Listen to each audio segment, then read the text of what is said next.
윤석열 대통령의 비상계엄 사태 이후 탄핵 정국이 이어지는 가운데 전 국민의 뉴스에 대한 관심도도 높아지고 있습니다.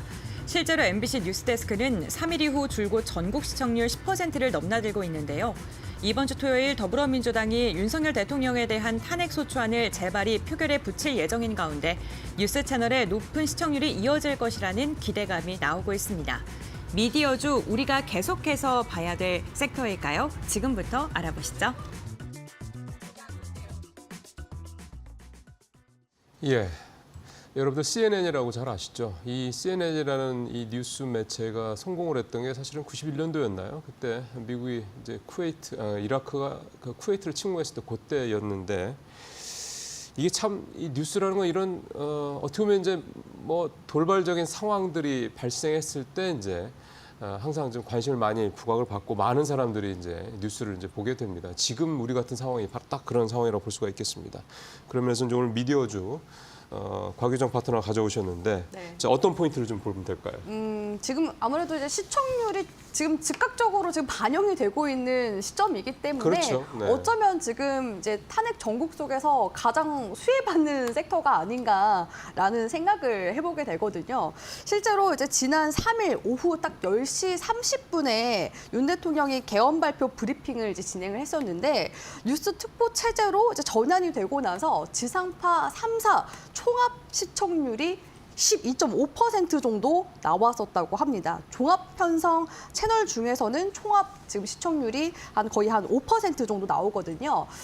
최근에는 인기 드라마도 두 자릿수 시청률이 나오기가 어렵습니다. 예, 어려워요. 왜냐하면은 많은 이제 미디어 매체들이 과거에는 TV 쪽에만 집중이 되어 있었다면 지금 뭐 OTT라든지 뭐 유튜브라든지 이런 이제 미디어 채널이 굉장히 많이 생겼기 때문에 분산이 되는 측면이 네. 있어서 녹화 방송으로 보시는 분들도 상당히 많거든요. 근데 이제 뉴스 같은 경우에는 일종의 좀 특수성이 저는 있다고 생각합니다. 뉴스 말 그대로 새로운 것이라는 뜻이잖아요. 새로운 이슈가 계속 발생했을 때 쏟아져 나오는 그런 뉴스를 시청자들도 실시간 라이브로 네. 소비할 수밖에 없기 때문에 그래서 제가 말씀드렸다시피 수혜가 기대가 되는 부분이라고 말씀드릴 수 있을 것 같고요. 최근에 이렇게 뉴스 특보 체제로 지금 전환이 되다 보니까 인기리에 지금 반영되고 있는 일일 그 드라마 시청률 중에서 가장 높은 시청률이 8.4%인데 네.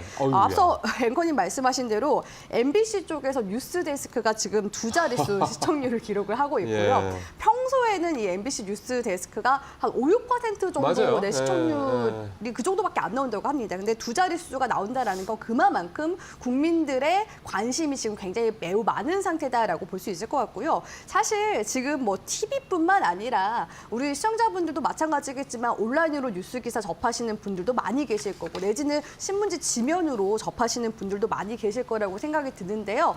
비단 이런 이제 미디어 관련주들, 그러니까 TV 관련 종목들뿐만 아니라 지금 이제 신문과 관련되어 있는 뭐 디지털 조선이라든지 이런 종목들까지도 같이 또 수혜가 지금 기대가 네. 되는 그런 상황이기 때문에 미디어 관련 종목들의 움직임 제가 봤을 때는 그래도 지금 이번 주부터 좀 부각이 된 상황이기 때문에 변동성을 좀 계속해서 만들어 나갈 가능성이 높지 않을까라고 보고 있어서 일단은 테마성 움직임으로 우리 시청자분들 중에서 그 아무래도 트레이딩 하시는 분들도 있으시잖아요. 그런 분들은 일단 관련 종목들 지금 시점에서 눈여겨보시면 좋을 것 같고 지금 옆에 미디어 방송 신문 관련주들 나와 있는데 네. 이 관련 종목들은 관심 종목에다 일단 정리를 좀 해두시고 봐주시면 좋을 것 같습니다. 예.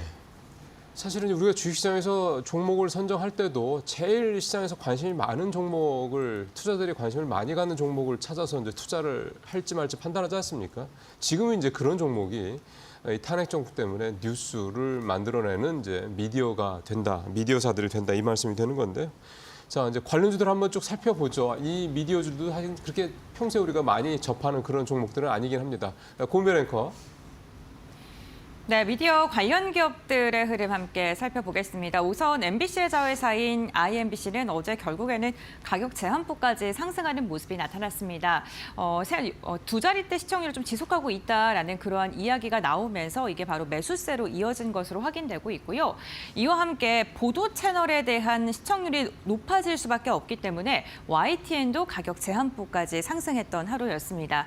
뉴스를 많이 보게 된다면 지속적으로 보도 채널을 틀어놓을 수밖에 수밖에 없고요. 그렇기 때문에 좀 주목을 받고 있는 것으로 보이고요. IMBC만큼의 시청률이 나오지 않는 SBS 같은 경우에 상승폭이 그다지 크지 않았습니다. 장중에 변동성을 보이긴 했습니다만 개인만 매수를 하면서 한 2% 가까운 상승으로 그친 채 마감을 했고요. SBS와 협업을 통해서 경남 그리고 부산 쪽에 방송을 한 민영 방송 KNN 같은 경우에 두 자릿대 강세가 나왔습니다. 아무래도 상대적으로 시가총액이 작기 때문에 변동성이 더 나온 것이다라고 이렇게 해석을 해볼 수 있을 것 같고요.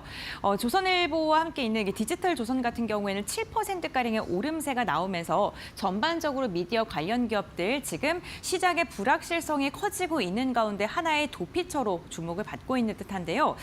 다만 이 미디어 관련 기업들 지금 상승하는 것에 대해서 정치 테마주다라는 분석도 나오고 있습니다. 그만큼 변동성이 나올 가능성이 크고 오늘 급격하게 상승한다고 하더라도 차익 매도 물량이 나올 수 있기 때문이고 이슈가 소멸되게 된다면 시청률이 다시금 또 반납되기 때문일 텐데요.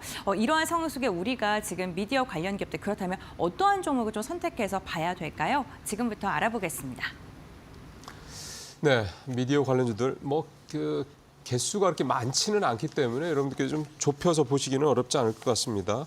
곽유정 파트너가 오늘 가져오셨기 때문에 어떤 종목을 보시는지 궁금하네요. 네, 일단 뭐 상한가 간 종목이 네, 미디어 관련주 아무래도, 중에서 뭐 네. 두어 종목 있는데 IMBC와 이제 YTN 있었습니다. 근데 저는 이제 YTN을 가져갔고요. YTN 같은 경우는 주주 현황 잠깐 한번 보면요. 그러시죠. 한국인삼공사가 19% 정도 지분을 가지고 있고 그다음에 뭐 미래에셋 생명보험이나 우리은행 같은 금융사 쪽에서도 지분을 가지고 있는 모습 보실 수가 있고요. 거기에다가 지금 한국경제신문 쪽에서도 5% 정도 지분율을 가지고 있는 모습을 보실 수가 있습니다. 기존에 이 YTN 쪽에서 매각 관련 이슈가 한번 나왔었던 적이 있었거든요. 네. 2020년도 이때 지금 양봉 나왔을 때 있잖아요. 7월 달. 네. 이때가 이제 지분 매각 관련 소식이 나왔을 때부터 해서 시세가 한번 나오기 시작했습니다. 그리고 한전 KDN 쪽에서 2022년도 이제 9월 달경이었죠. 이때도 이제 장대 항목 크게 한번 나왔었는데 이때도 다시 한번 더 지분 매각에 대한 논의가 나오면서 강세 움직임이 나왔었고요.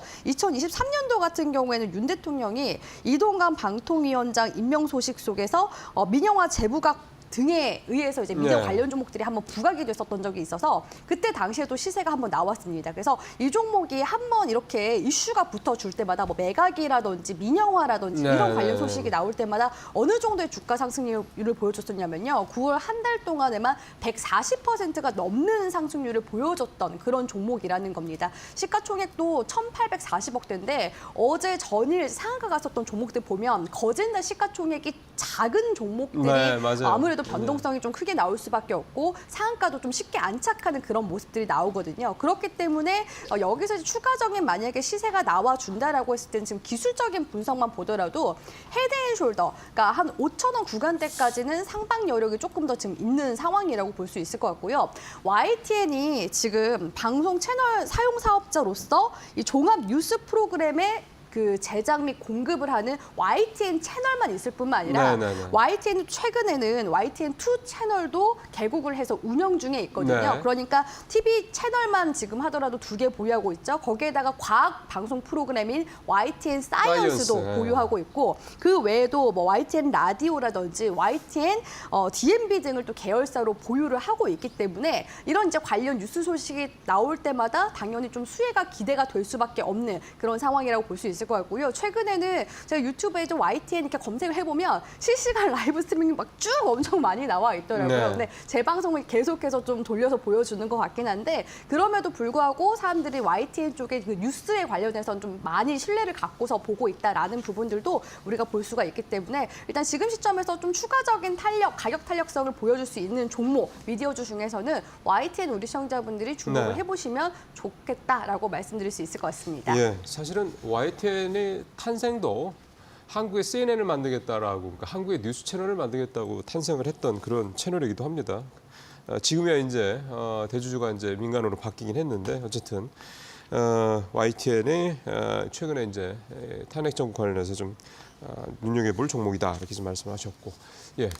자, 우리 박근호 의사님 늘 시간을 많이는 못 드립니다만 뭐 어떤 종목? 드릴 말씀도 별로 없습니다. 이제 어떤 테마 쪽이라 분석의 영이 아니기 때문에 이제 YTN이 올라간 거는 사실 뭐 보도 채널이니까 이해는 가죠. 올라가야 되고 근데 다른 종목군들은 사실 좀 묻어서 간 느낌이 있는데 저는 오늘 IMBC를 좀 말씀을 드리려고 어제 상한가 하는데요. 쳤죠.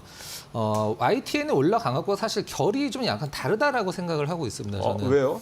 일단 뭐 시청률이 가장 잘 나왔다는 얘기도 있긴 합니다만은 네. 현 정부와 가장 큰 대립각을 세운 방송국이기 때문에 지상파 중에서 그렇죠. 네. 정권 교체가 된다라고 하면은 이제 어떤 센티멘탈적인 부분이 많이 바뀔 수도 있기 때문에 IMBC가 올라갔는데 IMBC가 그 과거 10년 동안 가장 큰 고점을 기록했던 게 21년도예요. 21년도에 무슨 일이 있었냐면은 이제 서울시장 그 선거가 있었었는데 그때 MBC와 관련된 여자 후보분이 이제 출마 얘기가 나오면서 가장 높은 고가를 기록을 했는데 그러고 나서 제가 말씀드리고 싶은 거는 큰 이슈가 없으면 사실 한두 번 정도 움직이고 다시 맞습니다. 내려오거든요. 그래서 네. 이 그 방송을 보시는 시청자분들은 내가 좀 약간 이런 것들로 인해서 테크니컬적인 매매가 좀 자신이 있다 하시는 분들은 당연히 어떤 참여를 해야 되는 어떤 매매 종목이라 생각을 하지만 그렇지 않으신 분들은 사실 그냥 흘려보내도 되지 네. 않을까라는 생각을 하고 있습니다. 모든 테마주를 다 잡을 수는 없죠. 이것도 욕심이고 탐욕일 겁니다. 네, 오늘 두 가지 이슈, 초순수, 그다음에 미디어 두 가지 이슈를 가지고 말씀을 나눠봤습니다. 두 분 말씀 잘 들었습니다.